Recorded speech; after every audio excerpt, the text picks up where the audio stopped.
Every major operation has acceptable losses. That's the logic. That's the math. But the MCU doesn't run on math.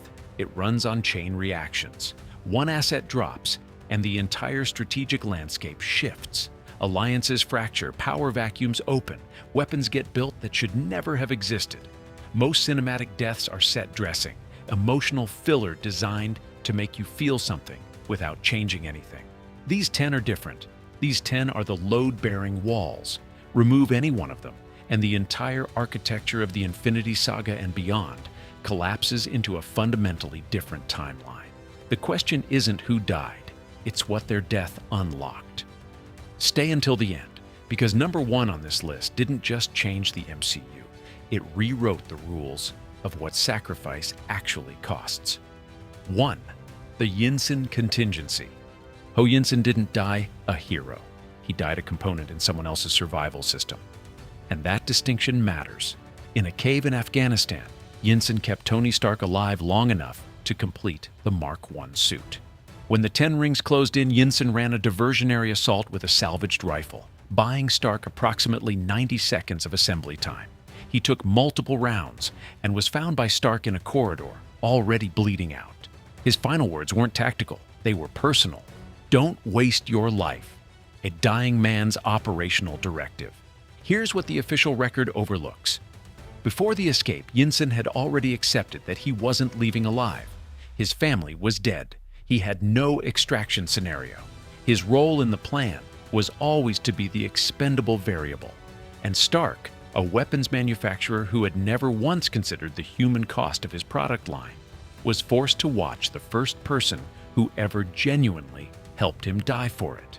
That psychological payload didn't just change Stark's politics. It rewired his threat assessment permanently. Every suit after the Mark I, every reckless solo mission, every refusal to hand his technology to government oversight, all of it traces back to a debt Stark could never repay. Yinsen's death didn't create Iron Man. It created the guilt architecture that made Iron Man unstoppable and eventually self-sacrificing. Without this death, there's no arc reactor in Stark's chest. There's no Avengers Initiative candidate. There's no snap. The entire operational timeline begins here. But guilt wasn't the only emotion weaponized in this saga. 2. Frigga's strategic elimination. Frigga, Queen of Asgard, was not a soft target. She was a trained combatant, a practitioner of Asgardian sorcery, and the only member of the royal family who maintained functional intelligence networks across the 9 realms. When Malekith's dark elf incursion reached Asgard's inner chambers during the Convergence, Frigga engaged Malekith directly while protecting Jane Foster, who was, at that point, the unwitting host of the Ether, an Infinity Stone in liquid form. Frigga held her ground and was killed by Curse, Malekith's enhanced lieutenant, via a blade through the torso. The tactical fallout was immediate and catastrophic across 2 separate fronts. First, Thor. Frigga's death destabilized his relationship with Odin and radicalized his approach to direct engagement. He stopped relying on Asgard's institutional chain of command and started operating as a unilateral asset. Second, and far more consequential, Loki. Frigga was the only person in the 9 realms who maintained an emotional tether to Loki after his imprisonment. She visited him in the dungeons. She advocated for his life when Odin wanted execution. When she died, Loki's grief cracked through his performative detachment. He wrecked his cell, a rare loss of composure. For someone who treats emotional control as a weapon, that grief directly enabled Thor to broker a temporary alliance with Loki, to leave Asgard and pursue Malekith through unsanctioned channels. Without Frigga's death, Loki remains in his cell. Without Loki's cooperation, Thor's Dark World operation fails. And without that fragile, grief-built trust between brothers, Loki's trajectory toward anti-hero and eventual sacrifice against Thanos never begins. A mother's death destabilized 2 gods, but the next casualty didn't just destabilize a person. It removed the last safety mechanism on the most dangerous asset in the Avengers' arsenal. 3. The Maximoff Fracture. Pietro Maximoff, Quicksilver, had been fighting alongside the Avengers for mere hours before he was killed in Sokovia. He took a concentrated burst of automatic fire from a Quinjet's rotary cannon while shielding Hawkeye and a Sokovian civilian. His enhanced physiology couldn't absorb that volume of ordnance. He died on the field. From an operational standpoint, Pietro's death was the event that isolated Wanda Maximoff as a singular, uncontrolled variable in the Avengers roster.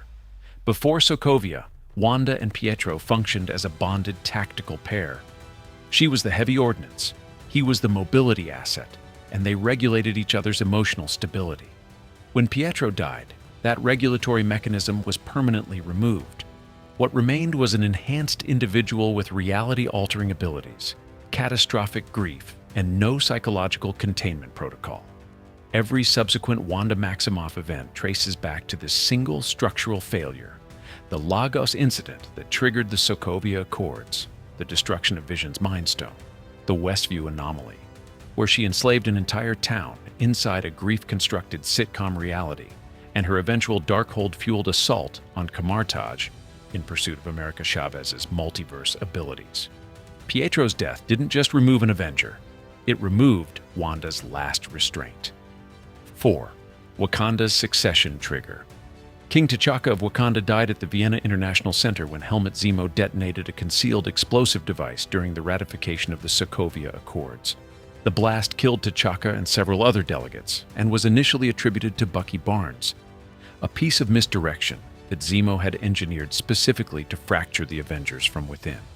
T'Chaka's death activated two simultaneous chain reactions. First, it placed T'Challa on the throne, transforming him from a prince with limited geopolitical exposure into a head of state managing the most technologically advanced nation on Earth.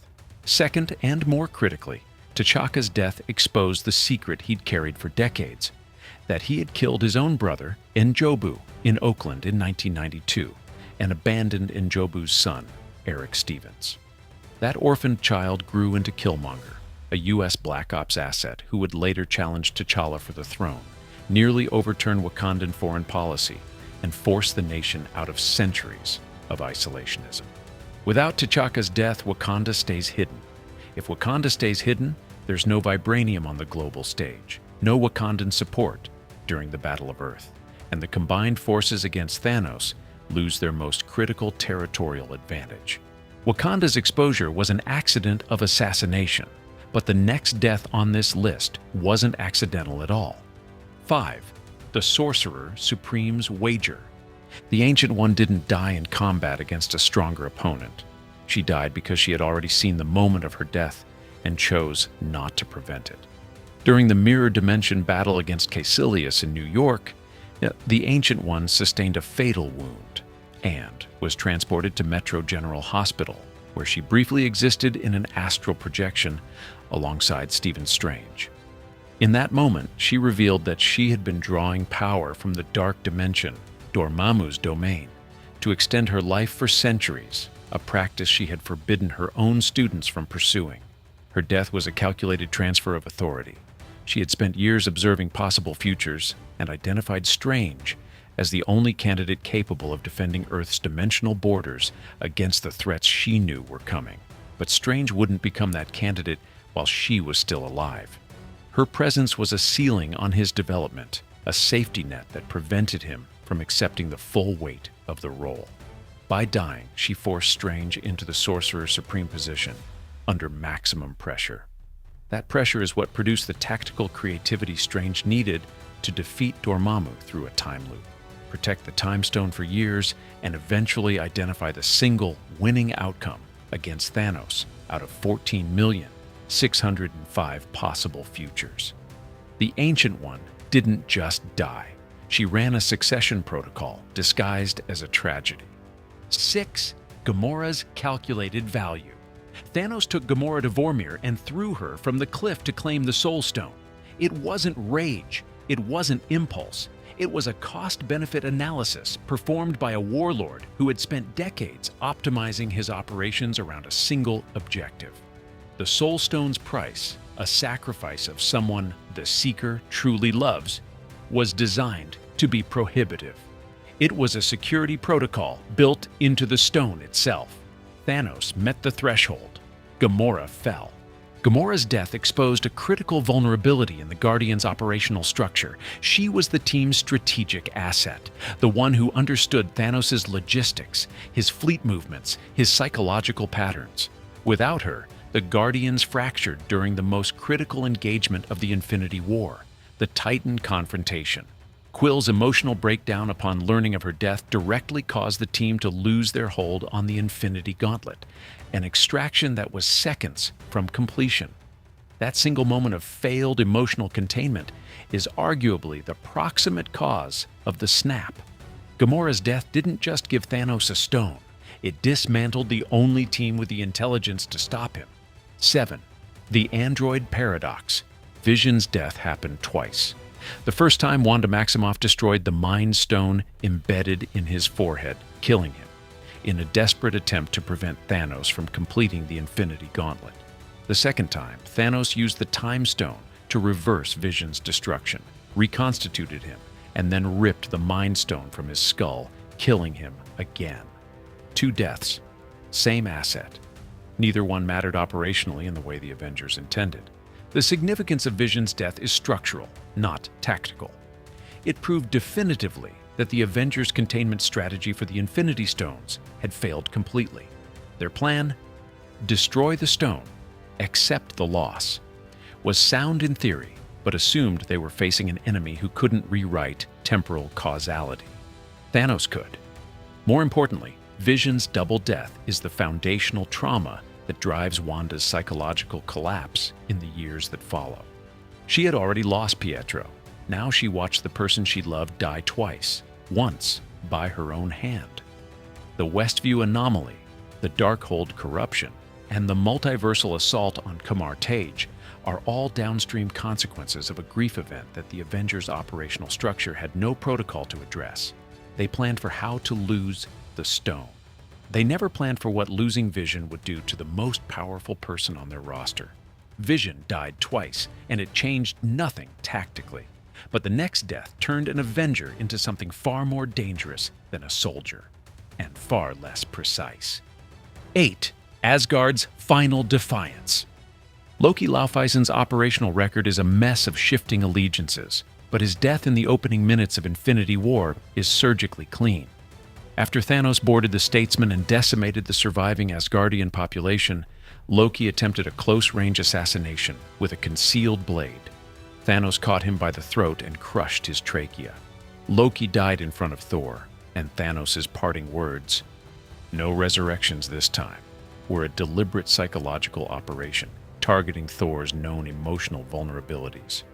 Loki had faked his death before, multiple times. That history is precisely why this death carried the weight it did, because it was real, and Thor knew it was real. The result was a radicalization event. Thor went from displaced king to unilateral revenge asset in a matter of hours. His entire Infinity War arc, forging Stormbreaker on Nidavellir, arriving at Wakanda nearly killing Thanos, was driven by a single motivation: retribution for Loki's death. And his failure to aim for the head, the one tactical error that allowed Thanos to snap, was itself a product of grief-fueled rage overriding precision. Loki's death didn't just remove a wild card from the board, it turned Thor into a weapon without a targeting system. Powerful enough to end the war, but emotionally compromised at the critical moment. 9. Romanoff's final ledger. Natasha Romanoff and Clint Barton arrived at Vormir to retrieve the Soul Stone during the time heist. Both understood the price. Both tried to be the one to pay it. Romanoff won that argument by letting go. She fell, and the stone was secured. What the official record tends to romanticize is the noble sacrifice angle. The operational reality is colder. Romanoff had spent the 5 years between the snap and the time heist holding the remnants of the Avengers global network together, coordinating with Okoye in Wakanda, Rocket in deep space, Rhodey on intelligence operations, and Carol Danvers across multiple star systems. She was the connective infrastructure of a fractured defense network. When she died, that infrastructure didn't survive her. More importantly, her death underwrote the strategic calculus of the final battle. Without the Soul Stone, the time heist fails. Without the time heist, there is no reconstituted Infinity Gauntlet. Without the gauntlet, there is no reversal of the snap and no final confrontation. Every resurrected fighter at the Battle of Earth, every portal, every soldier, every sorcerer exists because Romanoff assessed the cost, accepted terminal status, and executed. Her entire career was defined by trying to clear the red from her ledger. The Soul Stone accepted the payment in full. Romanoff paid the price for one stone. But the final death on this list paid for everything. The entire Infinity Saga, every loss, every failure, and there was no coming back from it. 10. Stark's terminal calculation. Tony Stark seized the Infinity Stones from Thanos' gauntlet during the Battle of Earth, channeled their combined energy through a nanoparticle housing unit integrated into his suit, and snapped. The radiation output exceeded any survivable threshold for a baseline human, even one augmented by arc reactor biointegration.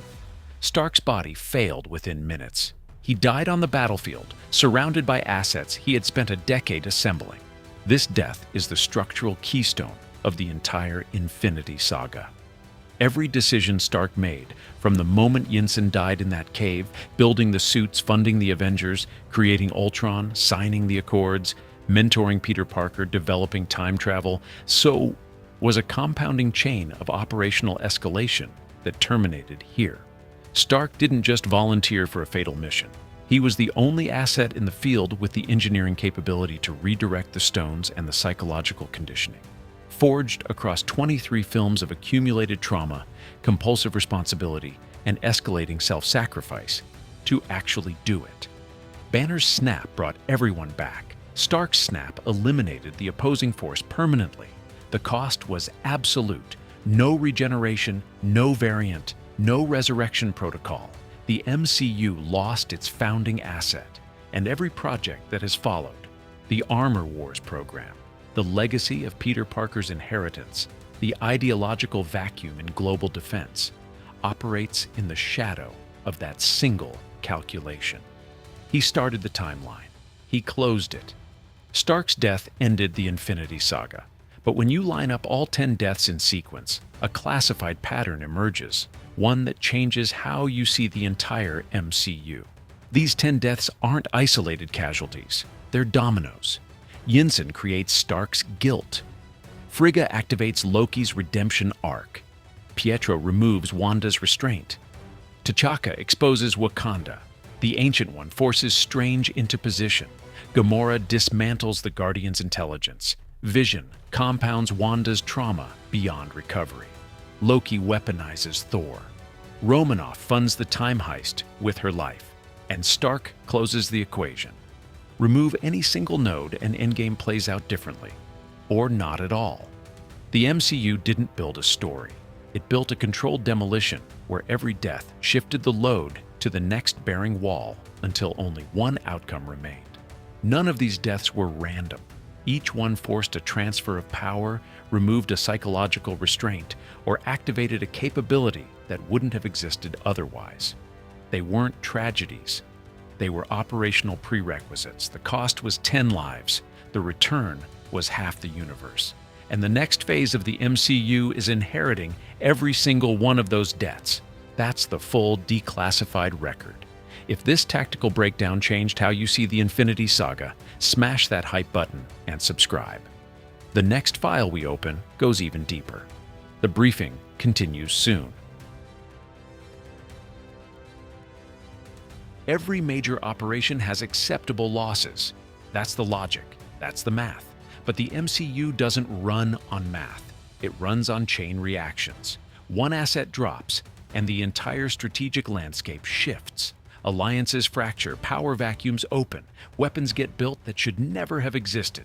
Most cinematic deaths are set dressing, emotional filler designed to make you feel something without changing anything. These 10 are different. These 10 are the load-bearing walls.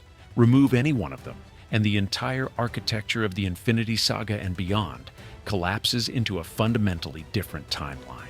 The question isn't who died, it's what their death unlocked. Stay until the end, because number 1 on this list didn't just change the MCU. It rewrote the rules of what sacrifice actually costs.